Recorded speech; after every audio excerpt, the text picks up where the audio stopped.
feel it's important to remember that safety takes many forms, and with fake accounts on social media and artificial videos on the rise, we must remember to ensure security for the truth as well.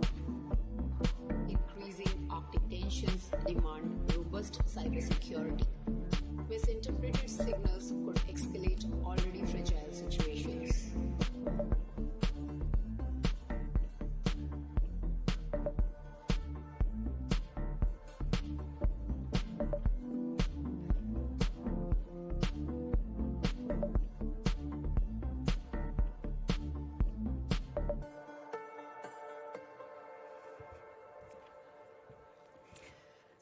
Welcome, ladies and gentlemen, to our fourth big picture session. This time we look at the Arctic beyond traditional security.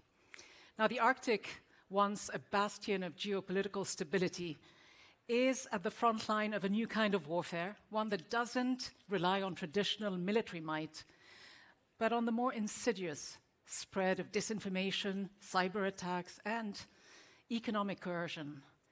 These hybrid threats aim to destabilize societies from within, eroding trust and often sowing discord.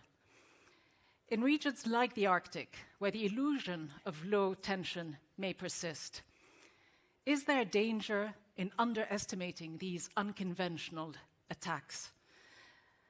Norway's Prime Minister Jonas Gahr Støre has previously expressed concerns about increased tensions between major powers in the Arctic, emphasizing Norway's key role in preventing conflict.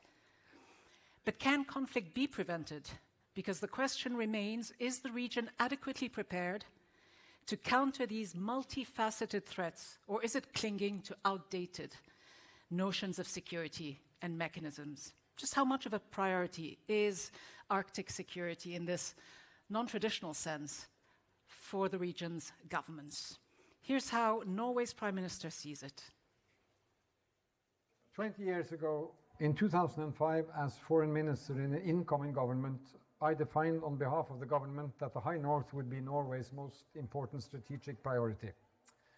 That was a time when a lot of key players in the world were casting their eyes on the Arctic.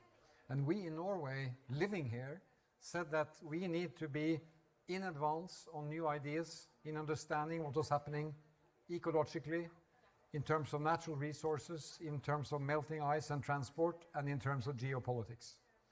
A lot has changed during those 20 years. We coined the notion high north, low tension. We wanted to live in an environment that was predictable, that we knew about each other, and that we gradually embarked on cooperation on the vital issues for this region: environment, pollution, climate change, safe transport, search and rescue, and so on. We had a lot of institution building. The Arctic Council existed, but really took off with speed, a lot of interest for joining. We got the permanent secretariat here to Tromsø in 2008-09, defining Tromsø as an Arctic capital. We forged the deal on the limitation with Russia, showing that peaceful conflict resolution is possible in the Arctic. And a lot of progress was done for people to people and for managing of this area. Now, 20 years later, we live in a more dire geopolitical setting. The Arctic is attracting a lot of interest, but also from the point that is increasing tension. And my message to the Arctic Frontier Conference, which is also one of the newcomers emerging to set agendas for the Arctic, is that don't lose faith in hope for this region.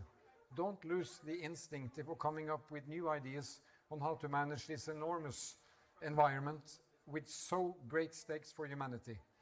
Norway will be committed to do its part. Predictability, long-term, reliable partner, building on research and really engaging with all those who want to do well in Arctic.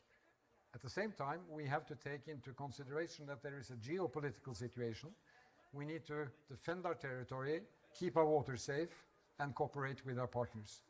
And last message in terms of issues being discussed these days. Make no mistake, the law of the sea and international law apply in the Arctic. 20 years ago, people said that the Arctic is some kind of terra nullius. There is no law. But we confirmed in a big declaration in 2008, coming from Greenland, foreign ministers of the Arctic states, that the international law applies. clear rules for conflict resolution, clear definitions of sovereignty. No difference, no mistake about that. So with that basis, I wish you luck in your debate and all the best for high north and low tension. A clear message from Norway's Prime Minister. But the question for us today, for our panelists, is how do we maintain a predictable environment? How do we keep the faith? How do we not lose hope in the future of the Arctic, given that evolving geopolitical landscape that the Prime Minister mentioned? So as we delve into today's discussions, let's try to challenge ourselves to think in innovative ways, to move beyond traditional paradigms, to question complacency, and to try to ask ourselves how we can forge resilient strategies to protect not just the Arctic's borders, but the very fabric of Arctic society. How do Arctic nations defend against those seeking to destabilize their societies by tapping into local indigenous communities with the knowledge? And finally, how can military alliances like NATO play into this soft security? Let's welcome our panelists to this discussion. First and foremost, Norway's Minister of Foreign Affairs, Espen Barth Eide. Dr. Victoria Rusinaite, Director of Research and Analysis at the European Centre of Excellence for Countering Hybrid Threats in Helsinki. And finally, last but not least, Niels Markusson, who is Director of NATO Maritime Centre for Security of Critical Water Infrastructure and NATO Shipping Centre. Welcome to you all. Good. So, Foreign Minister, we just heard the Prime Minister talk about, the high north, low tension.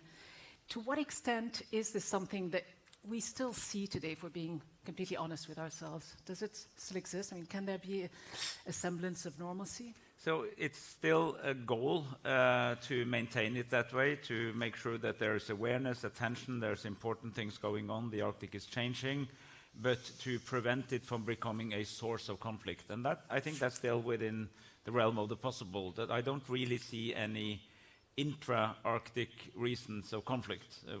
I said a few things about Greenland yesterday and make reference to that, but there's no real reason to see a conflict stemming from the Arctic.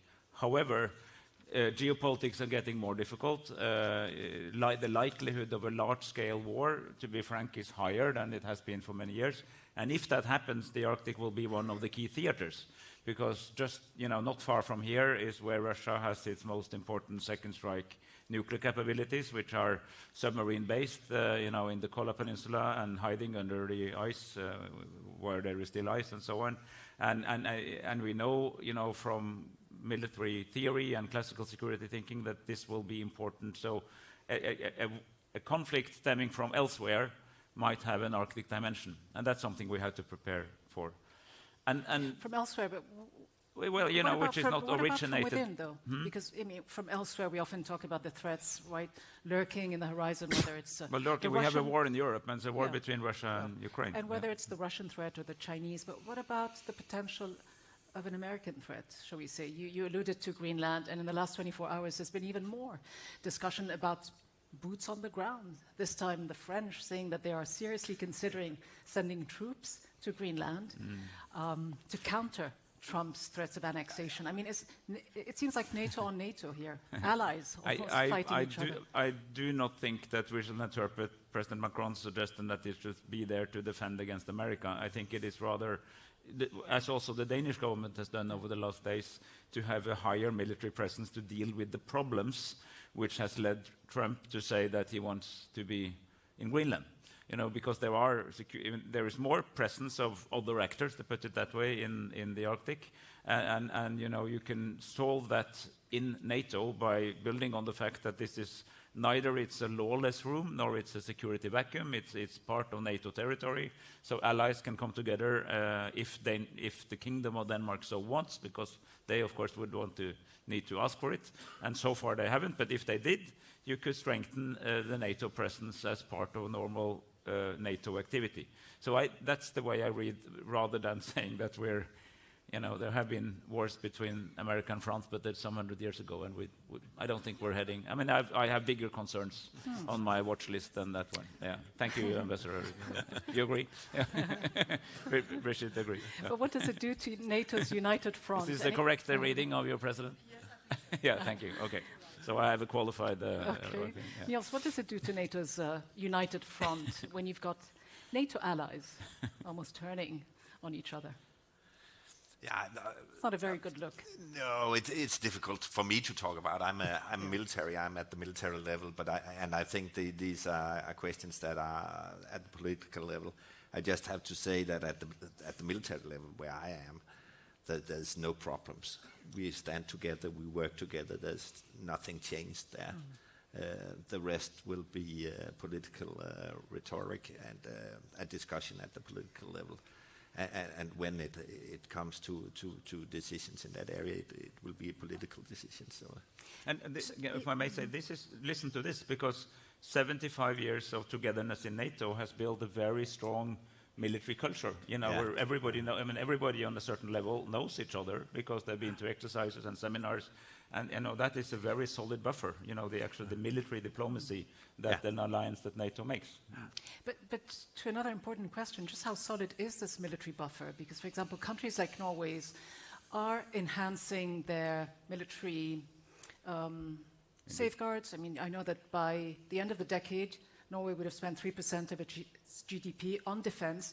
But when it comes to hybrid threats, how much can you rely on military might? No, this is a good one. And here, the theme, I think, is beyond traditional security. And let me, in a friendly way, criticize the question. Because, yes, beyond in the sense that the toolbox of security has become wider. Today we have cyber. We have critical infrastructure. We have very connected societies that makes us super advanced, but also super vulnerable. Yeah. And of course, in the modern societies, need to defend these new domains, which did not exist when we divided militaries into first armies and navies, and then when aircraft came around, we also had air forces, and then came space. So when I was Minister of Defense, I established the Norwegian Cyber Command, for instance. And you had to, because you cannot say that I have such a good navy, so I don't care about cyber. Because if you don't care about cyber, your navy and your army and your air force and your society will not work. But what was not non-traditional is that the actors in the Arctic are states. You remember, for 20 years we were talking about the so-called new threats. And the new threats were because the actors were non-state. They were asymmetric. They were terrorists, Al-Qaeda, Taliban, or whatever. So the assumption was that states now have more or less peace, at least the well-functioning industrial states. But then we fight the chaos out there, and we go to Iraq and Afghanistan and so on. Now, what we're seeing in the Arctic is actually state on state. I mean, I haven't seen a single terrorist up in the ice. I mean, this is in a sense a classical issue of Russia versus NATO and increasing presence of China and other actors. That's sort of the old school. But of course, the tools are now reflecting what is technologically possible. And when we have fiber cables, comms cables, electric cables, when everything we do is online, of course, no adversary would be stupid enough not to try to adapt this. Why would you stick only to the old kinetic stuff? So are the tools being updated, Niels? Because we don't often think of NATO when we think of hybrid threats. Yeah, I think the tools are being updated. You can you could question the speed in which it's being updated. And of course, you also have to look at us as an alliance, because as the minister said, we are a military alliance. We are a political military alliance. So in some sense, I think maybe my alliance or my organizations have kind of difficulties how to respond to hybrid threats, and that's where we should look into how we handle this. In my view, we need to look more we need to look at that in another way. We need to be more flexible, more agile, and we need to work more together between military and civilian, what we call elements of power, so to say. We need to expand our toolbox, and we need to think more holistic in the way we do. And then, of course, And I think Norway is a very good example on a nation that is very robust in itself. And you also have a total defense concept and so on. So, but that is some learning points that need to be expanded to more parts of our alliance. But and then, of course, how agile can you be when at the end of the day it is up to governments to make certain decisions? I mean, I know that you have faced a few incidents in the Baltic Sea. Yeah. How do you stay ahead of the curve to avert attacks on, for example, undersea cables or pipelines before they occur? That is very, very difficult because I think the nature of hybrid is that exactly what we see in the Baltic Sea right now. The initial nature of it, at least, is it is outside legislation. It is based on perpetrators that have no relationship to anyone. So it's difficult to handle. It's very difficult to come in front of that curve. And I think we need to have more use of new technology, but also to be much better at exchanging information and intelligence, of course. Because to really understand and predict what is going on, you need to get into the head of the enemy. And the only thing you can do that is by intelligence at the end. But of course, technology can also help us to a certain extent. Or research, which is where you come in, Dr. Victoria. In your own research on countering hybrid threats, you also facilitate connections, don't you, with policymakers in how to implement recommendations that address some of these hybrid threats. How do you advise governments, and to what extent do they take your advice? So one of the ways how we do that is, of course, publications and normal recommendations, but we also hold tabletop exercises, and I will use this as an example to follow up on your points on whole of government's approach and multilateral collaboration. So I used to run these exercises on deterrence of hybrid threats. So we would ask states, please combine a group of people who work in different ministries and who deal with hybrid threats. They will plan a strategy how to deter hybrid threats. I arrive into a new country, come in the room, people are meeting each other for the first time. And this was the situation a couple of years back when the people only meet during the exercise. So then they go into the exercise, and in the exercise they have to build a strategy against hybrid threats. When they build a strategy, what do we see? If we don't have a person from the Ministry of Economy, nobody is using economic statecraft tools because they don't know how. And again, this shows to you how it works within one state, right? But then, for example, people also come to find out how long does it take to procure a weapon system. You can't do it in 2 months. So this all informs how you plan your deterrence of hybrid threats and how you plan your strategies of hybrid threats. And more problems arise when you have to deal with these issues on multilateral level. And you have to deal with them on multilateral level. Why? Because every state in Europe is too small to deter big hostile actors alone. To grow, to be able to do deterrence, they have to rely on NATO and to some extent on the EU. And therefore, these collaboratory environments where they can share intelligence, plan how to deter, for example, attacks undersea are very important. And these are some things that we have to do now, yesterday. Foreign Minister, I just wanted to perhaps just expand it into very specific examples of Russia and China, because we hear a lot about, right, their strategic vision for the region, their power projections, and how that morphs into, nefarious, potentially insidious attacks. How would you assess the situation when it comes to these two countries, given the data, the research and intelligence that you may have? So we have this great report issued that compares strategic cultures of Russia and China. And it's prepared by my colleagues, Yuka Aoki and Lucian Kubica, and they take several factors that are important. So one thing that is important in strategic culture, it seems very theoretical, but I promise you we will bring it to the ground. So one thing that is important is exceptionalism. Both Russia and China see themselves as exceptional civilizations. One sees itself as the third Rome, another sees itself as a great power with thousands of years of superpower history that was interrupted by the century of humiliation. And who caused the century of humiliation? The West. And who caused humiliation in Russia? The West. So from there stems this very anti-Western attitude. But then I think the central thing is how these superpowers, as they see themselves, great powers, how they see sovereignty. We see sovereignty in Norway, let's say, or in Lithuania, where I'm from. So sovereignty is our ability to make decisions about our own territory, right? How does imperial power see sovereignty? It is a supreme power to make decisions about foreign lands and to extend your influence beyond your own borders. How else are you an empire if you can't do this? So there comes an essential conflict, right, between us and them.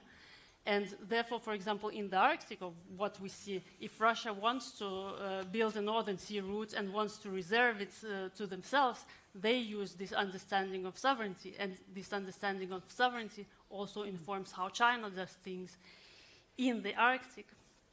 Yeah, sorry. But is that enough, though? Because you could also easily say, well, there's also U.S. exceptionalism. The U.S. sees itself, you know, as and also, I mean, let's face it, I mean, the world is all about power politics, right? It's a power play. Every state pursues its interests. Foreign Minister, would you disagree? What so America has much more of than Russia is friends. And that's actually a good thing for you. And a good way to maintain friends is to treat them reasonably well. You know, share expectations about what you think they should do, but also tell them what you should do. But in geopolitical terms, and the you know, what is remarkable at the world after 1945 is that almost all the institutions that we cherish, at least I cherished, you know, the United Nations, the Human Rights Declaration, NATO, the World Trade Organization, you name it, is made either made by America, not in, but by America, or with a strong American involvement. What they got out of that was, you know, a system built around theirs and our, you know, Western outlook on democracy and rule of law and so on, and that's quite healthy. You know, the worry now is that some of that will to play that role is not as present as it always was, and that may come to the detriment of America itself and to the detriment of Lithuania, Norway, and Denmark and others who actually like that world. Are you concerned that we may see a more erratic American Arctic policy in the next 4 years? Does it matter? Yes, we have 270 weeks to go, one down. So there's a certain trajectory that you can make. You can do the maths. How do you assess the Chinese and Russian threat when it comes to those hybrid threats? I agree very much with Victoria's point that you know, Russia, it's very well put on strategic culture, and add to that in Russia that also the willingness to take risk has grown, and that's partly a function of less connections. You know, we have decoupled from the Russian economy. You know, we're not in war with Russia, but we're supporting Ukraine with advanced weapons. Iran and DPRK, North Korea and so on is doing the same on the other side. And the risk willingness has gone up, and that it includes the risk to do hybrid stuff, right? It includes the willingness to take the risk of whatever is, you know, happening. We're not saying that everything we're seeing in the Baltic Sea is intentional, but it's too much at the same time to be coincidental, right? So something's happening. And yes, indeed, we need to be, you know, to have resilience, to be prepared to speak about it, to speak to each other, to share information. And there's been a lot of work over the last couple of years, particularly in the Nordic-Baltic group and in NATO, but the Nordic-Baltic group to really raise the attention in NATO about this, and to look for ways of have better surveillance, better control, faster ability to repair, and then there is the big question about how do we also respond, you know, beyond just fixing it, but how do we respond to this, which is an ongoing conversation. That's it, and it's complicated because it's sub-war, but it's more than normal, right? So it's between sort of normal peace and a war situation, and that is an uncomfortable. And you know, in this, the thing about hybrid is that we are constantly being attacked. I mean, cyber is a good example. I don't think there's a single day in which not one of our countries are being, there's probes, not necessarily attack, but, testing out or entry, are there zero-day vulnerabilities? Can I place, a sleeper code somewhere? And our people are, in civilian search and military search are working all the time to see this and take them out. And whereas if you just bombed Tromsø, you would know that we are in war, right? But these things are sub-war, but still rather problematic. And hybrid is a little delusional because actually some of it is quite hard. In the Baltic states, you see arson, attempt murder, collusion with criminal gangs, and physical destruction of stuff on which lives depend. So it is it's a murky reality that we have to take in, and we also need a strategic culture that is able to recognize this and deal with it. So in these murky waters, so to speak, Niels, with hybrid threats, as the foreign minister is saying, almost going under the radar, difficult to detect. How much of your day do you spend sort of worrying or actually working towards countering, for example, the strategic cooperation between Russia and China in this domain? So right now, what this led to, and the number of incidents that the minister was talking about, led to us now implementing an actually hardware-borne military activity in the Baltic Sea. So we have an activity ongoing now called the Baltic Sentry. We have two of our standing forces in the Baltic operating there with the local forces. All 8 Baltic nations met at a summit in the beginning of this month, had good discussions, took good talks, and right after that we implemented. So that is one thing. We are present there. We are showing the coherence of the alliance, and we hope to deter, of course, people that have bad intentions in the area. But it's also a learning process for us. So now we are brought together there. We have an operation focused on this. We have the states, the nations active in the area. We are bringing a lot of actors from our own side together, and they are working together now, improving exchange of intelligence, exchange of information, building up the picture. So it's a huge learning process for us. And I can say that the reporting from the nations when something happens, or from the operators of critical infrastructure, has improved a lot. And that is time is essential for us. The faster we can get the information, the more we can do. So the thing we saw in the beginning, where we had a single ship dragging its anchor for 17 hours, I can't say it will not happen again, but I hope we have reduced that, the possibility for them doing it in 17 hours. That was the reason for him being able to cut three communication cables and 1 pipeline, because he had 17 hours. If we had known that within half an hour, we could have stopped him. And if it was an accident, we could also have stopped the accident. So we are learning a lot here, and we are becoming better and better, and I think that is the way forward. Will it happen again? It probably will, and we cannot do anything. There is 50,000 big ships out there. They can all drop their anchor now and drag it over the seabed. It can be an accident. It could be on purpose. What's the level of alert, would you say? Today? Today, I think we are much more alert and much more actively going into the process. We know that if something happens, but there is still some barriers we need to work on. For instance, the civilian-military cooperation. The operators of infrastructure, do they know where to go if their cable are cut? We have stories where they explain to us, who should I call? And we need to improve there. So we are in a learning process, but we are moving quite fast, I would say. And then, of course, we also have to bring in new technology. And there is new technology available right now, and we need to implement it. We have intelligent cables and so on. We have cables that can profile a threat approaching and so on. So there's a lot of things that is waiting for us out there, and we are developing accordingly. But this operation and using this military activity to bring us together is very positive, I think. And you mentioned the civilian component, and of course, Victoria, it's a fine line, isn't it, to communicate the threats to the public without raising the alarm and over-militarizing, the situation. So the question from the audience to you is, how can we address the threats of espionage and technology transfer under academic cover from countries like China or Russia, given the collaborative nature of the Arctic scientific community? That's a difficult question. Many thanks for this.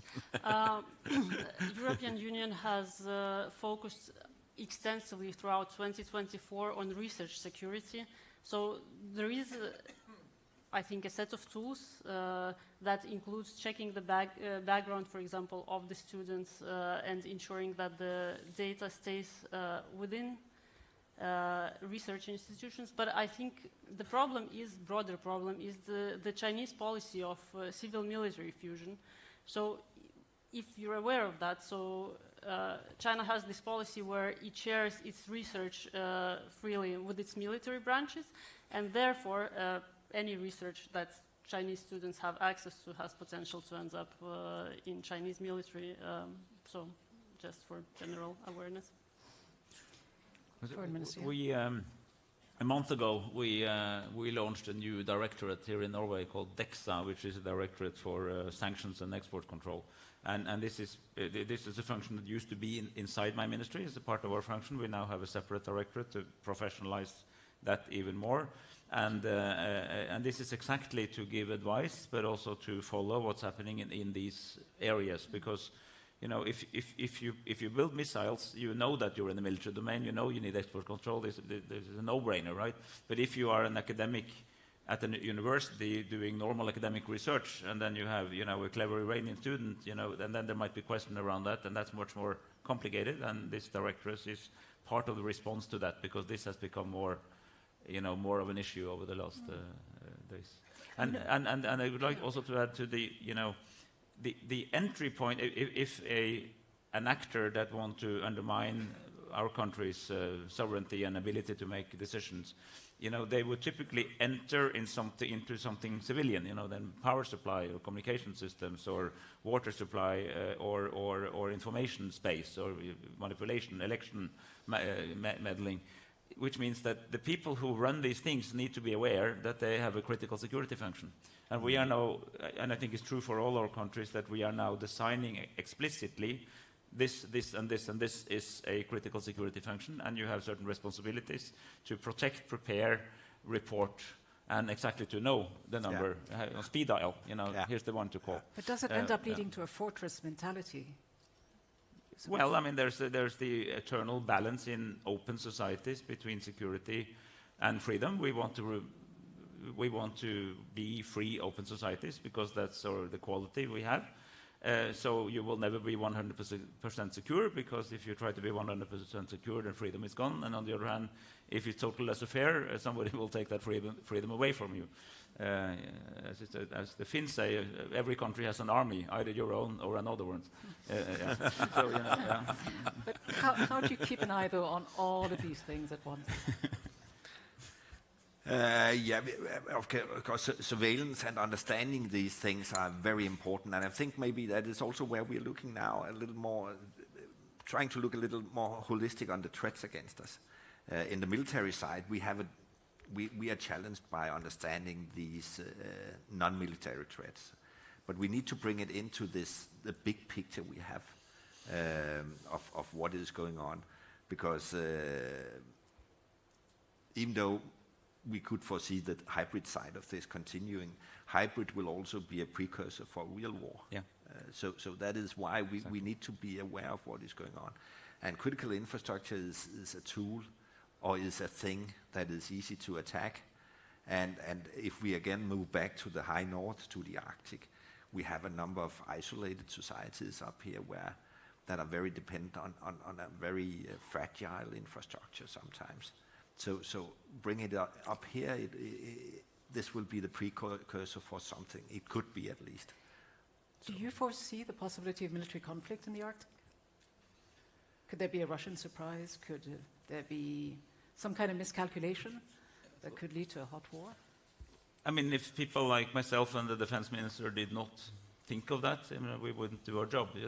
That does not to say that it's, overarchingly likely, but you need, we have security policy and defense forces and now building this because we want to prevent that, and a good prevention is to assume that it could happen and then to watch for the signs. And I think it's extremely important point that I think we can actually say almost like an iron law today in the 21st century that every war and conflict from now on and into eternity will be a hybrid conflict. And then on top of that, it might also be kinetic. Yeah.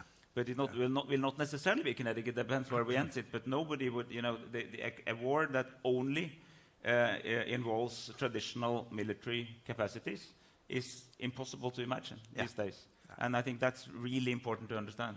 And the early signs that you are moving from peace to war will be in the hybrid domain. And we need to connect the dots because many of the attacks will look like background noise. Cables are occasionally destroyed by coincidence.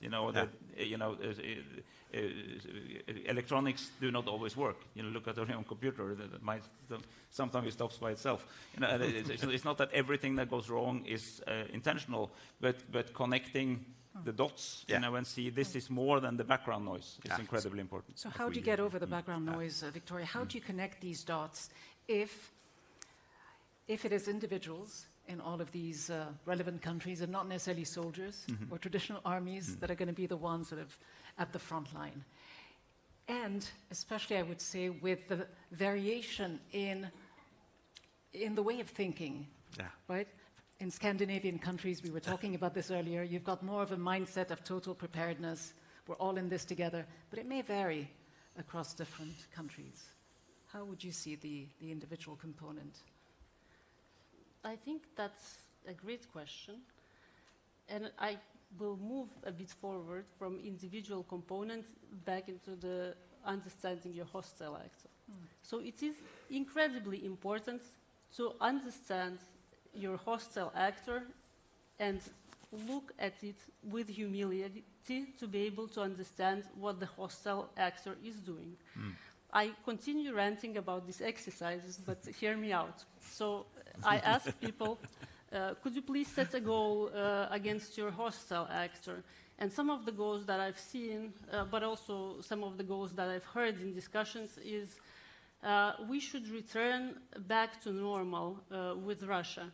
And I think to myself, well, when was this Russia situation normal and when was Russia a rational actor? Was it in 1994, 1996 during the first Chechen Wars, 1999 to 2009 second Chechen Wars, Georgia 2009, Crimea 2014? When was Russia this rational actor where we want to return back to? And this goes back to this issue of sovereignty.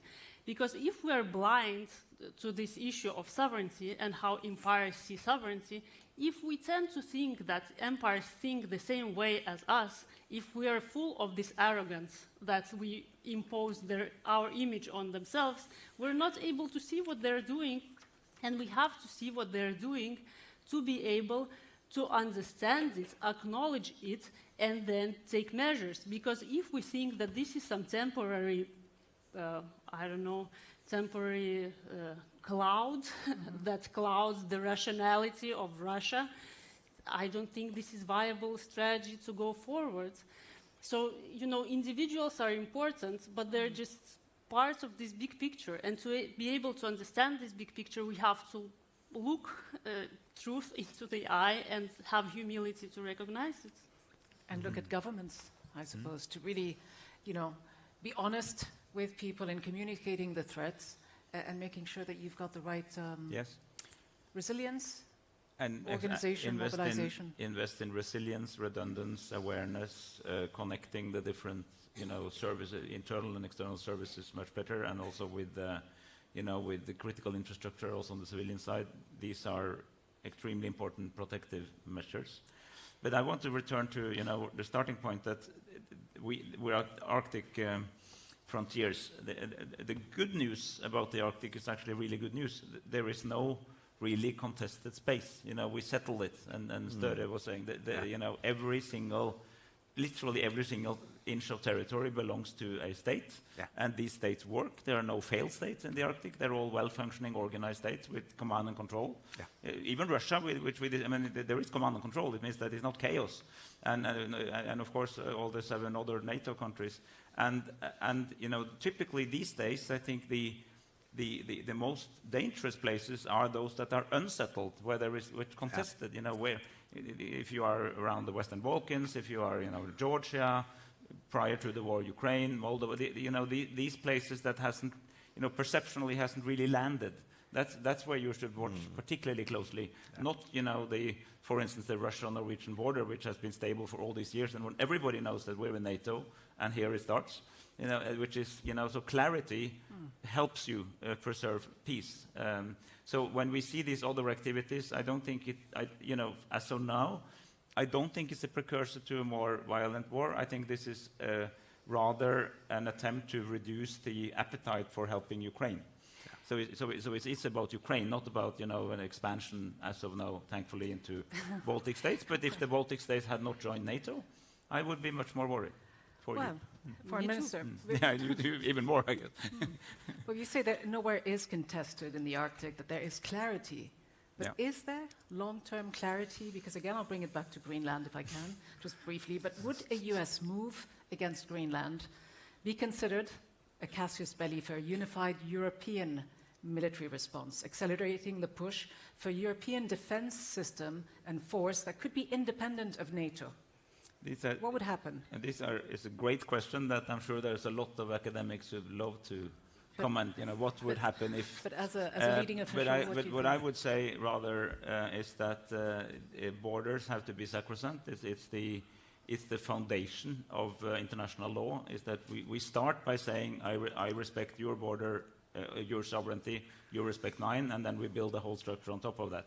So, you know, any attempt to tamper with that would be detrimental not only to that country, but to the system itself. And one of the reasons we stand up for Ukraine is, of course, solidarity with the brave Ukrainian people, but also because we defend the principle that thou shalt not invade other countries, and thou shalt respect the sovereignty of other countries. And that's a very firm statement. And then you can lead out from that what I think on your question. But we sometimes it's good not to go deep into hypothetical questions. And I agree with the minister. I think what we see now is a reaction on not being so successful in Ukraine from a certain side.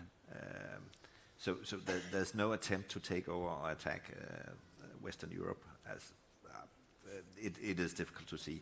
And they use a lot of forces just to take small Ukraine. So this is a reaction. It's a punishment of us with regards to the Ukrainian war. So another perspective in this, I think, and on the global side, is that we have to realize that the world have changed in a sense beneath all this, and maybe in a way unseen by the structures we have. The population have become bigger. The Western world, as we define it, the US and the Western European, is still 1 billion people. But the rest of the world have grown to 8 billion plus. And we see some new power structures coming up around the world. So, and I guess this is a result of globalization, as we saw it from the 90s and upwards. And now we're in a stage where we are in a movement where things will really change. And we need to find ourselves and our own role in that, and our old alliance in how do we handle that. In a final word or two, do you feel that we are finding our way as someone who is often out at sea? I think we're in a process. It'll take time for us to define ourselves. We probably need to redefine ourselves somehow in that, and maybe have a little more humble way of going into the cooperation around the world than we have had before, because we have been dominating, no doubt about that. But do we have to fundamentally rethink some of the structures, or just reform them, fix them? And find out where we want to be, and what we want to be in this. We as a collective we. The public, governments. Your thoughts as you look at the way forward? I think in terms of security. I think there are many things important. As you said, developing structures for the future collaboration and contact and being able to counter hybrid threats is very important. So developing whole of government, whole of society, but then multilateral collaboration and the structures to be able to share situational awareness to understand it. But then I think more humility would not hurt us as well in being able to understand what our hostile actors are. And it is not to say that humility is not important, but on the other hand, I think we need more boldness and being more welcoming of the risks. So we need to be able to risk and to be bold in defending our own interests. A fine balance. You get the final word, Foreign Minister, and I won't ask a question, but I am tempted. Are we seeing too much arrogance? Do we need less hubris? You get the final word. Oh yeah, no, too much arrogance, absolutely. But I think we need to simply be mature enough to realize that we are not in the 1990s. The promise of eternal peace, where I worked on this intensively also in the 90s at NUPI, the Norwegian Institute of International Affairs, and we used to. I think what was the collective Western view? There were a lot of problems, but they were kind of outside of. There was a growing cosmos of organized countries, and in the margins, you would have these chaos actors, but it was rather state failure than strong states. And it was Rwanda, it was the Afghanistan, before that the Balkans, and so there were wars and conflicts, but we could go from our very peaceful countries and out and try to help fix them. There was a book from that time called Managing Chaos, an American book, of course, but it was great. There's chaos and we can manage it. It was more complicated. Tell us how. So that world is gone. We're going to manage, yeah. But I think at the same, and we need to adapt to that and understand, all the new technologies, all the new challenges and so on. But I think we also should say that we have a set of norms and principles and values that actually came out of the aftermath of the Second World War, which is the biggest catastrophe of mankind. We were just marking the 80 years of the liberation of Auschwitz, Birkenau, and so on. And so after that came the UN Charter. Came the UN Charter, came the Geneva Conventions. Came a whole body of institutions, regional and global. And they basically say some very good fundamental things. Those values are not gone. International humanitarian law tells you have to distinguish between military and civilian when you fight a war, and you should have proportional. That applies to cyberspace. Okay, you need to interpret what it means to cyberspace, but it's not like it's totally different.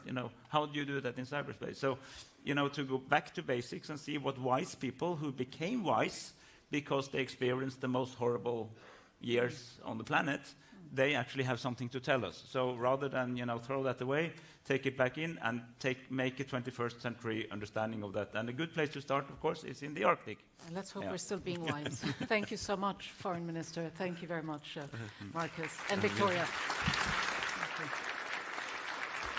I will lead you this way, please. Foreign Minister, thank you. Safe travels. Thank you very much. Niels, thank you so much. All right. So thank you to all the panelists. And let me introduce now our next set of panelists. And they are Beate Gangas, who is Director General of the Norwegian Police Security Service, Dr. Magnus Hjort, Director General of the Swedish Psychological Defense Agency, Dr. Mikael Berg Nordli, Senior Researcher at Oslo Met, and last but not least, Melissa Desjardins, who is Director of Strategic Engagement and Readiness for the Joint Task Force North Headquarters of the Canadian Armed Forces. Welcome to all of you.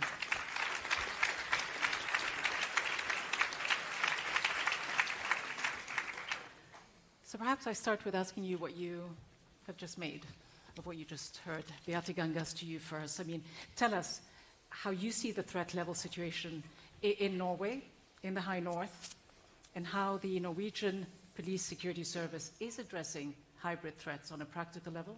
And anything else you might like to share based on what you just heard? Yeah. Well, I recognize the things that were said, of course. The Police Security Service, we are responsible for both uncover, prevent and counter, amongst other things, state-sponsored hybrid activity in Norway. In just 1 week, we will release our national threat assessment for 2025, and we can see some changes already since the last one in 24. So what we see is much more activity from state actors, especially in the Arctic, and using methods that we haven't seen much of before, like hybrid threats, and we are going to mention also all the kind of sabotage that have found place in other countries in Europe, and we have to also expect that that can happen here in Norway. So how credible or how serious are the threats Well, that you see, and where do they come from specifically when you say state actors? Well, Is it just the one usual that we suspects, are or? most concerned of course, is Russia.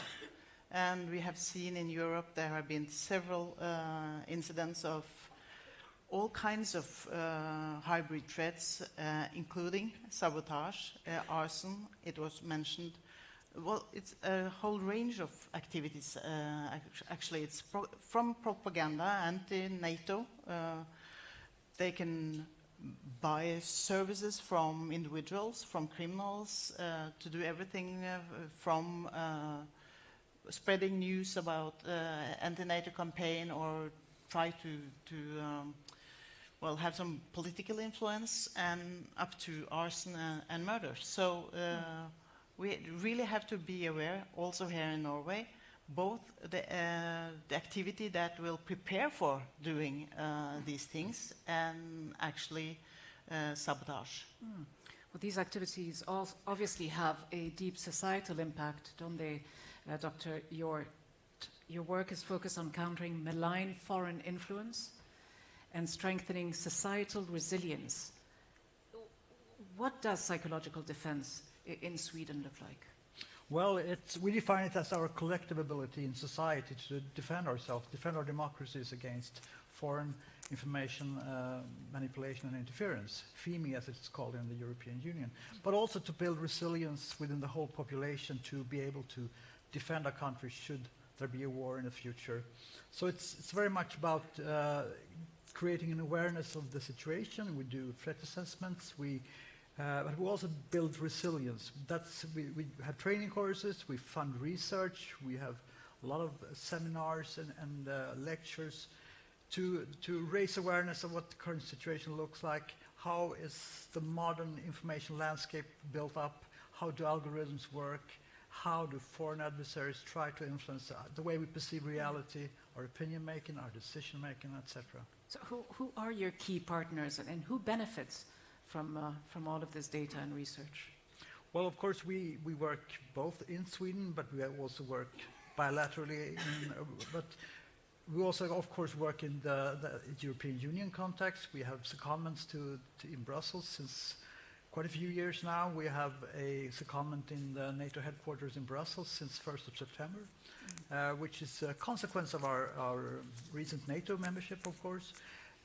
We have had a secondment to the NATO Stratcom Center in Riga since 2016. That's way before our agency even started. But of course, in Sweden, we work very broadly. We work together with municipalities, regional government, government agencies, civil society, schools, organizations for the young, the elderly. It's very broad, really. We need to reach the whole society to build our total defense, really, because that's what it is. And it's all about empowering people, I would say. Empower people to be able to make informed decisions on everything. So it's a very broad task, really. Okay, well, empowering people, empowering the indigenous communities, Dr. Mikael, how important is that? Because we often hear you and others say that your communities are defined by their culture rather than state borders.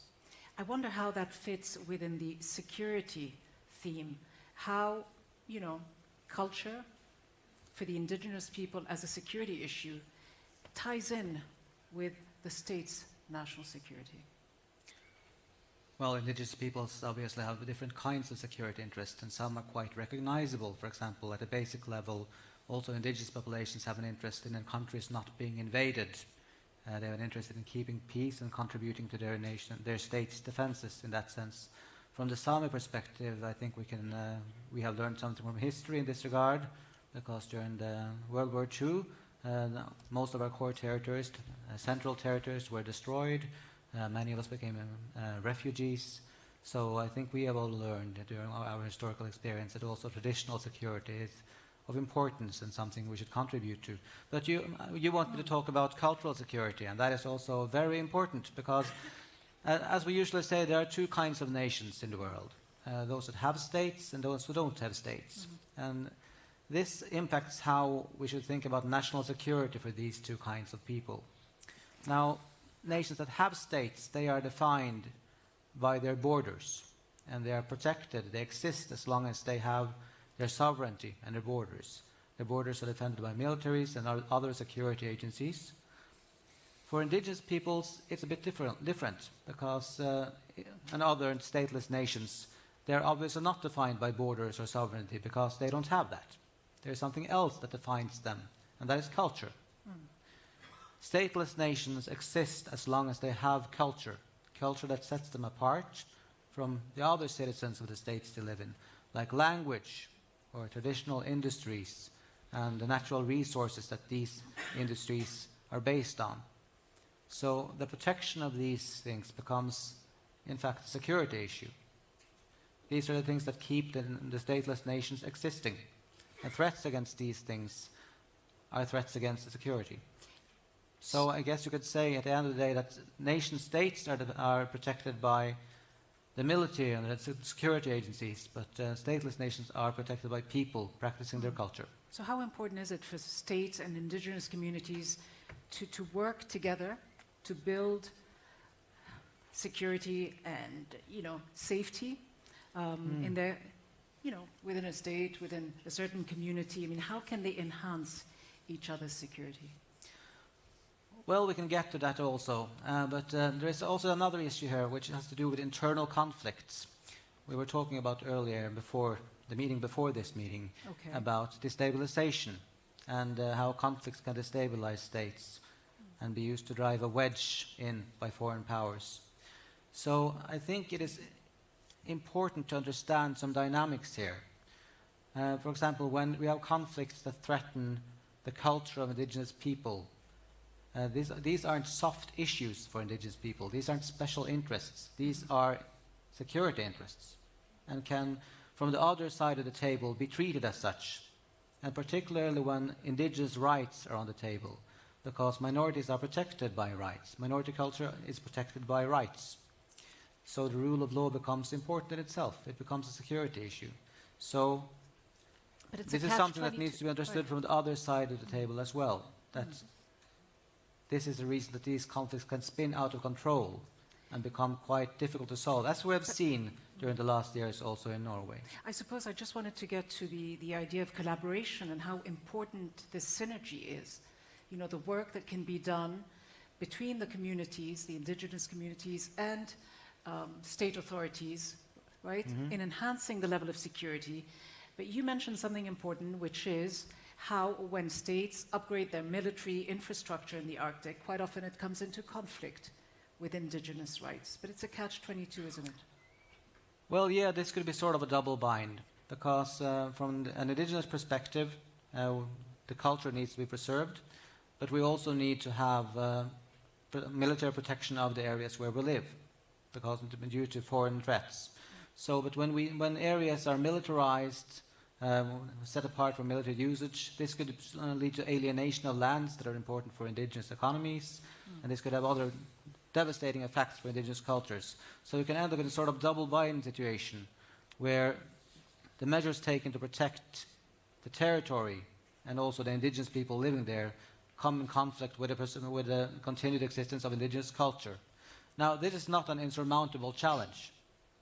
That's the good part of it. It needs structure for communication, and it needs systems for cooperation.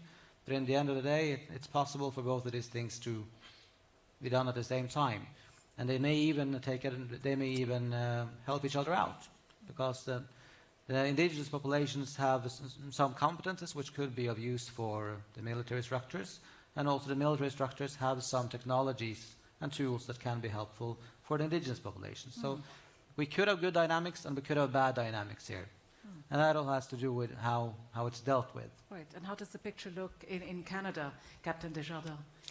What is the key threat, number one, that Canada faces when it comes to hybrid threats?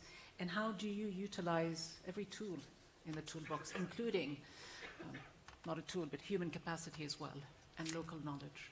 So I'll touch on the Rangers maybe as a follow-up question, but the primary threat to Canada is, on the hybrid side, is definitely cyber.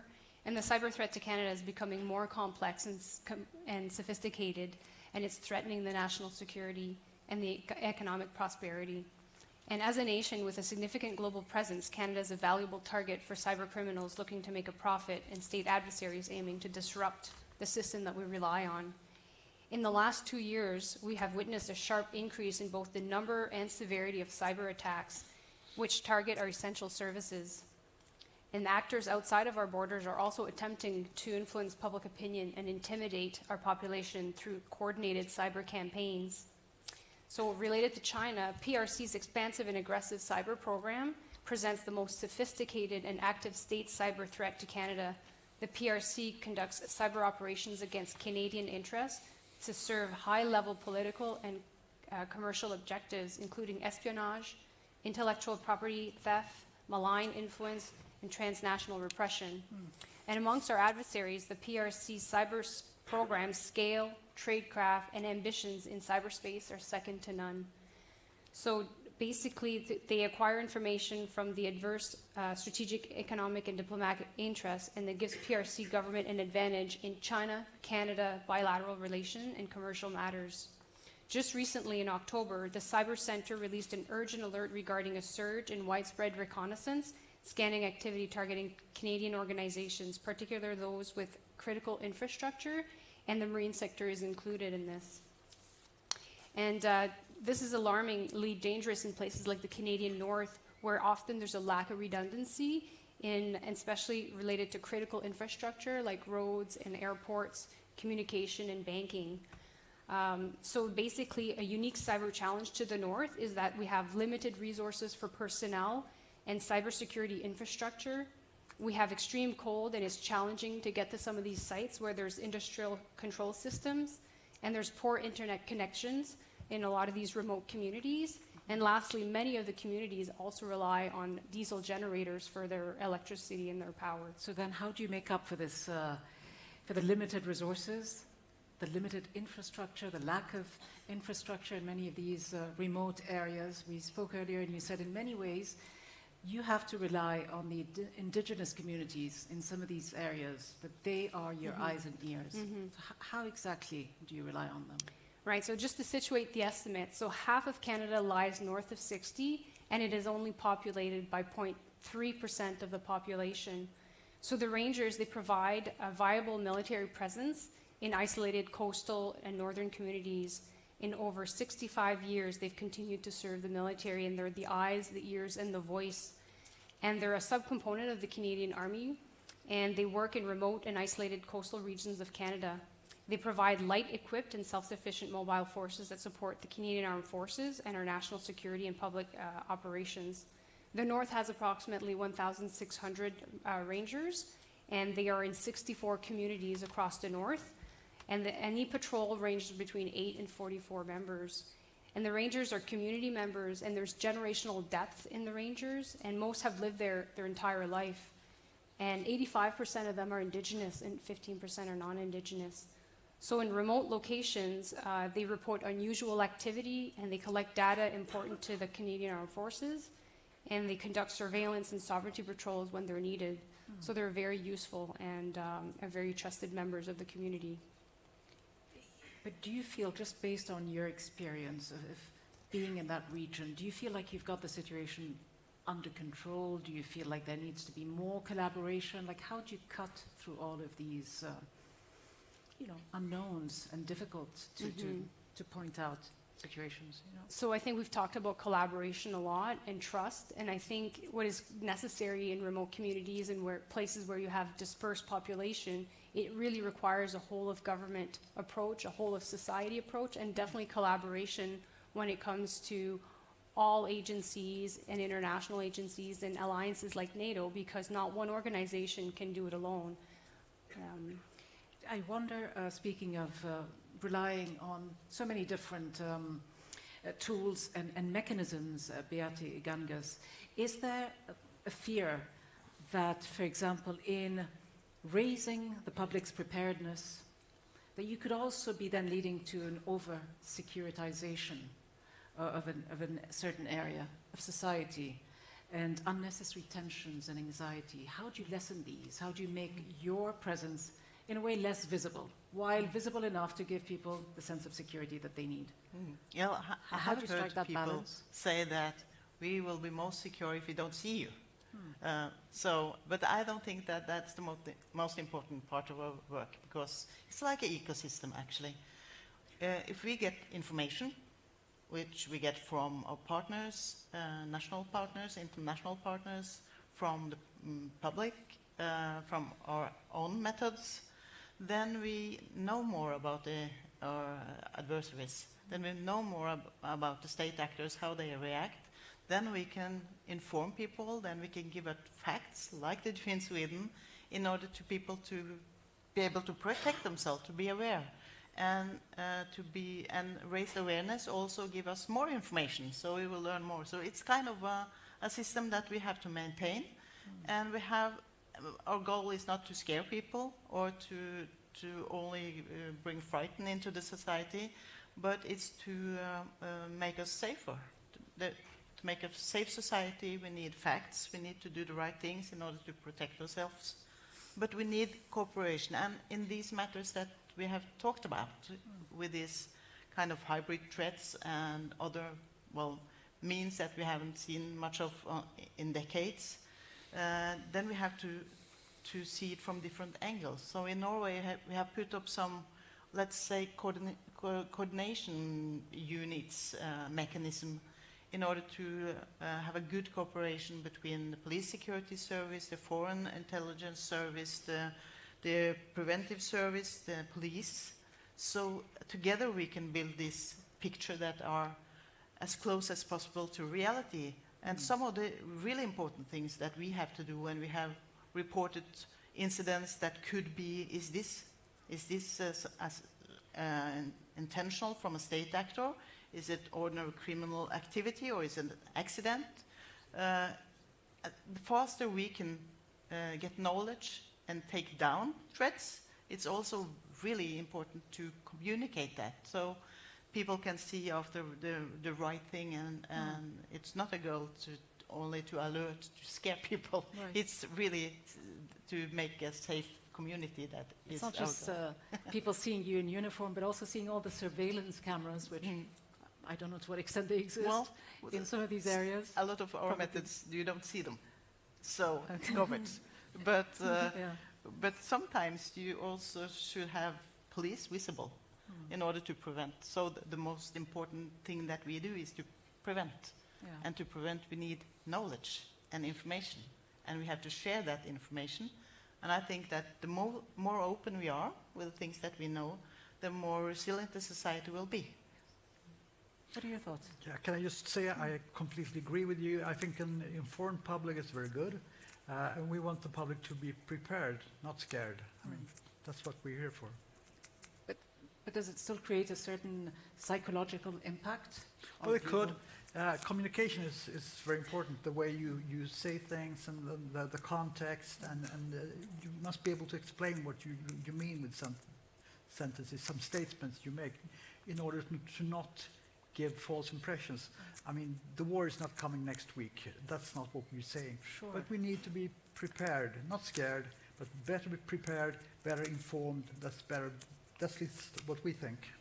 So communication, right, and honesty without being alarmist, but it can also raise a certain level of distrust, doesn't it? Especially in communities perhaps where there is a gap economically and significant economic disparities, and that foreign actors could easily tap into, right? Well, this is the kind of thing we were talking about earlier, with the foreign actors eager to drive a wedge into the gap. If they observe an internal conflict within society. Do you see that happening a lot? in your communities? Well, I think we've been spared that quite a bit here. But of course, whenever you get a conflict that spirals out of control and distrust building on all sides, then you get the potential. And I think that's something that that's really not on the table for the security structure, but more for ordinary politicians to try and prevent these kind of conflicts from spiraling out of control, to cover up that gap before anyone can drive a wedge into it, to build trust, So how to do make they sure do these that? conflicts are solved and that people trust that their rights will be respected and that their culture is not under threat from the state they live in. If you have that, then there's not much room to drive in a wedge. But is it about investing more in these communities as well? It can be Creating opportunities for people? Well, that can be part of it. But also a part of it can be, for example, just admitting past wrongs and making amends, trying to make amends for things that have gone wrong, and respecting the rights to culture and the rights to self-determination within the states that exist. These are important issues for many indigenous peoples. Now, this was earlier brought up in relation to Greenland, and I think the conclusion to that was that if someone is exploiting the grievances of a minority, maybe the important thing is to make sure that there are no grievances to exploit. How can states help prevent foreign powers using destabilization to further propaganda and disinformation? To anyone who'd like to take it, Melissa. I'm not sure I understood the So question. how can states help prevent foreign powers from using destabilization methods, whether it's propaganda or disinformation? How do states protect against that? So, Can they, in fact? well, I think informing the public. So if I relate it to the cyber center that we have in Canada, the information that they get themselves is directly from our organization, the Communication Security Establishment, which obviously are responsible for crypto and collection of information. So when you have organizations that provide unclassified threat assessments that are publicly available and that you communicate that these resources are out there, then I think it's a way that you can help population down to grassroots individuals, that they have the ability to inform themselves. And within these assessments, there's obviously mitigation measures on how to recognize certain threats, whether it's misinformation, disinformation. So I think it's like anything, the more information you have, the better you are prepared to recognize and then to combat such threats. Is there room for more cross-border cooperation? Oh yes, that's crucial. And I'm certainly more is better. But I think that one of the purpose of the state actor might be actually to disrupt and to make the population be more doubtful for the decision makers, the authorities. So therefore we have to give information about facts. And sometimes also it's we have examples in Norway, because we also investigate and prosecute criminal activity. And we can see that when we have cases, when we have these things that we have done researches or investigated, and we can show them to people, this is really happening in Norway. Like when we had this person in the university in Tromsø a couple of years ago, who worked here and supposedly was from Brazil, and he was really a Russian agent. We arrested him. He still said that he wasn't a Russian, but the investigation showed it, and our relation now and our possibility to reach through to the universities when it comes to protect their own values and to be more careful, it's of course easier when we can show the examples. So also to be good to show what is really happening in our country. It's not only happening in other countries in Europe. It is happening here, and it's happening below the limit of military activity. And everything that's happening now, it's below the military activity. It's not war here in Norway. It's not war in most countries of Europe, but they are experiencing a lot of activity from state actors, and we have to meet that from the civilian side. How do you see civilians generally reacting to this new era that we all seem to be living in? Well, I think gradually people are becoming more aware of the current threat situation. But could I get back to the question you got from the audience? I think a lot's been said here about information, raising awareness, and having, well, we have training courses, we have exercises for people in charge of various agencies, municipalities, in order to have them better trained to handle certain attacks on our information space. But I also, Mikkel said quite a few good things here on removing vulnerabilities that are within our societies. I think we need to improve our democracies all the time, create more inclusive societies that we are, certain that our societies are for all our citizens, and trying to reduce the sentiments that are polarizing and try to create more inclusive societies, actually, because that's what opponents like Russia are looking into, to find the wedges where they can sow dissent, discord within our populations. So we need to build our democracies, I think, have them more inclusive. Mikael. Yeah, and playing the ball further from that leads us over to the media landscape, I think. Because that is a genuinely difficult situation, because, of course, freedom of expression is one of the things we want to protect, and which makes this society worth protecting. But on the other hand, parts of the media today are operating in a way which allows the free flow of disinformation. So how the media is going to proceed to navigate this that is a very interesting question. I'm glad I'm not a newspaper editor. Traditional media or social media? Both. Because there are also some newspapers that have a policy of just allowing people to self-publish whatever they want in practice.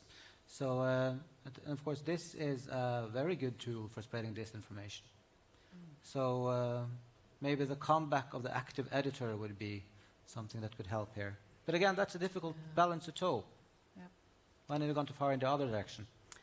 A double-edged sword. To what extent do people in the communities where you are, where you visit and live, to what extent do they actually use social media as a tool? A tool for what?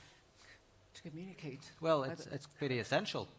I mean, for indigenous peoples, it's been sort of a revolution, particularly those indigenous peoples that are separated by state borders, such as the Sami, and who live spread around in many different small communities. Social media has been completely revolutionary as a nation-building tool, so to speak. Would they communicate with their communities, say, in Russia, for example? Or has that stopped since the Ukraine war? Well, it's become more difficult, obviously. And, well, to take the long story in a short way, after the Second World War, there was an integration between the Nordic states, Sami, which was also helped by the Nordic states themselves, which meant a lot for Sami, for the development and protection of Sami culture. And from starting with the Perestroika, this was also expanded to include the Russian Sami. So there were like 30 golden years there where everyone were communicating freely. And social media was part of that too. And then, of course, in 2022, everything changed for obvious reasons. And now it is, of course, difficult to communicate across that divide, also through social media. And also because, for example, from my perspective as a researcher, just getting in touch with colleagues in Russia would probably put them on the horizon, put them in focus from the state. Right. It would potentially put them in danger, put them in a situation they don't want to be in. So it's very difficult in general to communicate across that border now. As you say, the Sami people sit virtually at the center of this new Arctic rivalry. They're in Sweden, in Finland, in Norway, in Russia. So many of these restrictions essentially splitting the communities into... Yes, it has split up the Sami nation, definitely. For the time being. For the time being, and we'll have to see how long that lasts. And of course, if we ever get to a better place in international relations, there's still the issue of trust to be rebuilt. Yes, because a lot of things have happened. How essential is that for you? Well, rebuilding trust. Yeah, of course.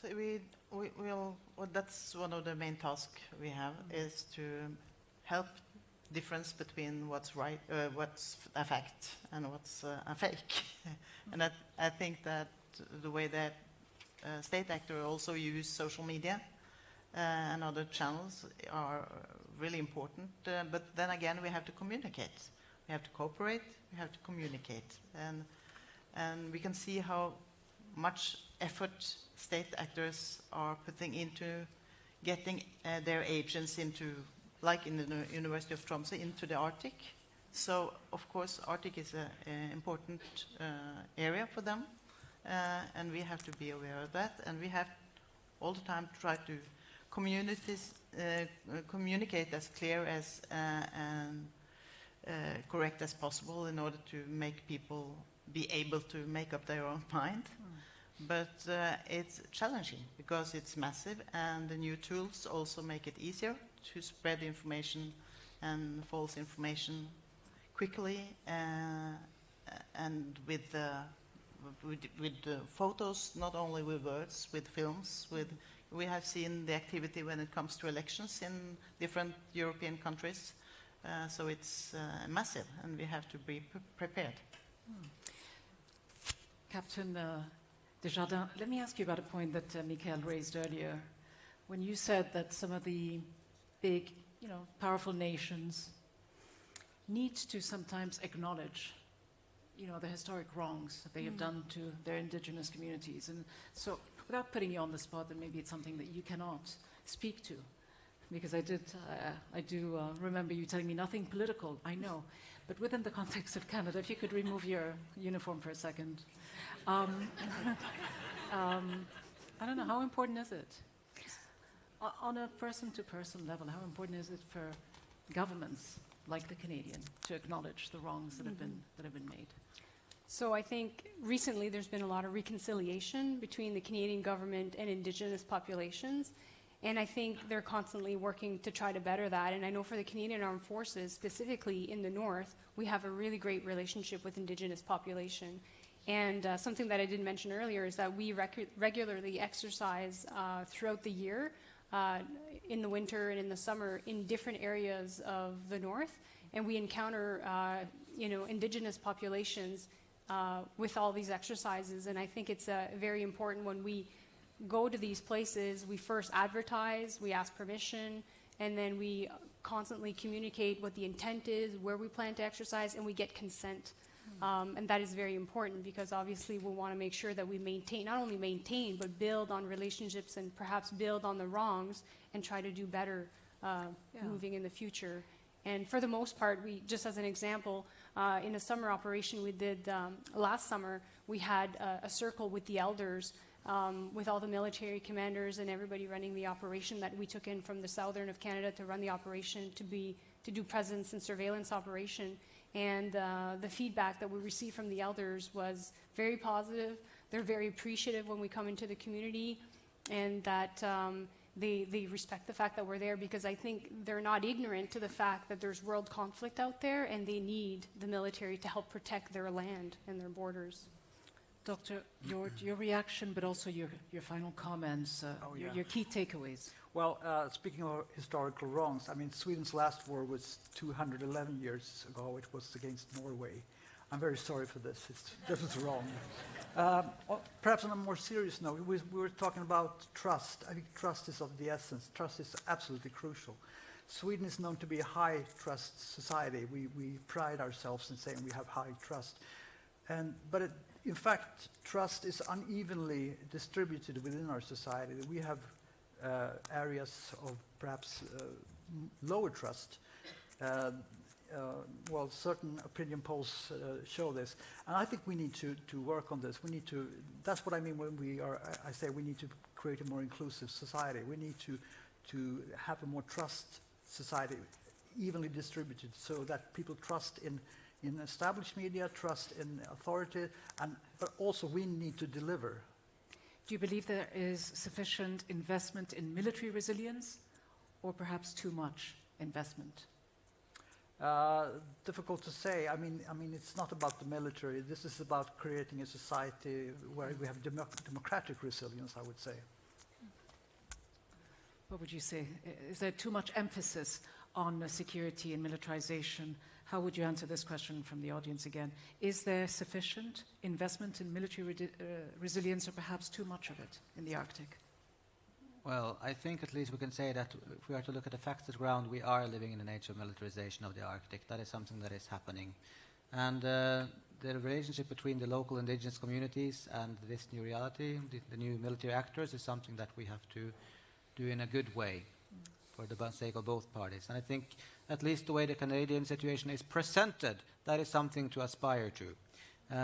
So we should learn about the best practices and best ideas out there and try to make this into a situation where the indigenous communities and the new military presence strengthen each other rather than ending up undermining the local indigenous communities and not getting the benefits that it can have to have integrated the knowledge and competence of the local indigenous population. What would be your key message to the political leaders, to the policymakers? Well, there's so much you could say. There's so much potential for improvement.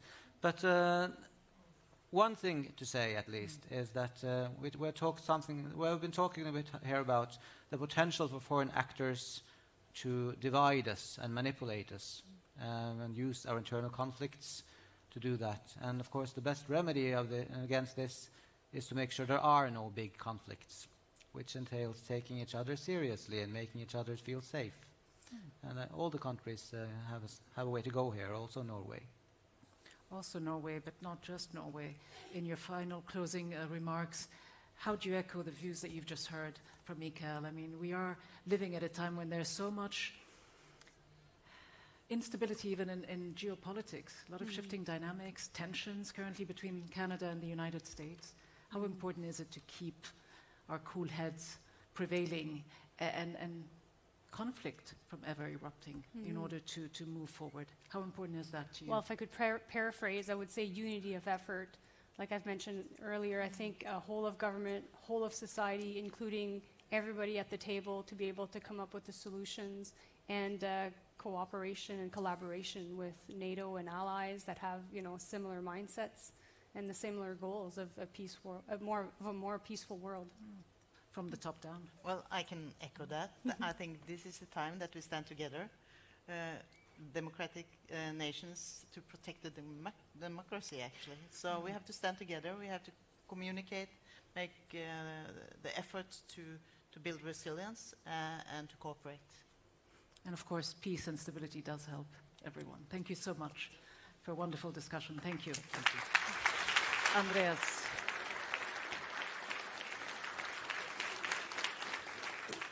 Yeah, thank you very much indeed for a very interesting discussion on high stakes and with rather low tensions between all of you. Talking about high and low, the few faces I see here, they seem all to be highly motivated for more side events with a low interest to yet go home. So please take a short break and then follow more side events on Arctic security, indigenous rights, in energy transition, environmental impacts of war, and fueling the green transition happening here around us. Thank you very much.